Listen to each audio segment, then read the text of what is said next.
մեր այն մայրերին, ովքեր տանը երեխա են մեծացնում ու չեն աշխատում, սիրելի մայրեր, ձեր տարիների չարչարանքը, բալիկ մեծացնելը, երեխա դաստիարակելը չպետք է կորի։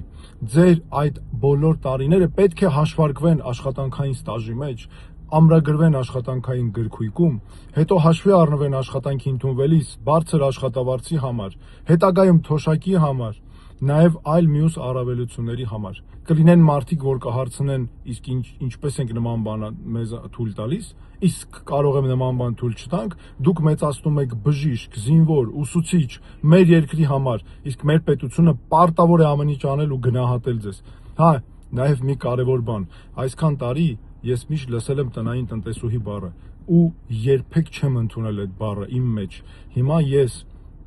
ձեր քվեն ստանալու դեպքում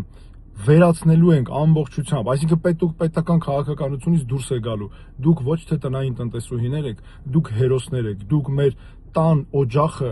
անմար պահող մարդիկ եք, մեր պետության հենասյունն եք, մեր արժանապատվության կրողն եք, մեր տան սրբությունն եք, եւ պետությունը ամեն ինչ անելու է հանուն նրա, որ ձեզ համար ամեն ինչ արդար լինի։ Խնդրում եմ, վստահեք, միայն ինձ վստահեք, ես դա եմ միայն խնդրում, այս ամենը լիարժեք արվելու է։ 6-րդ քվեաթերթիկի օգտին, շնորհակալություն։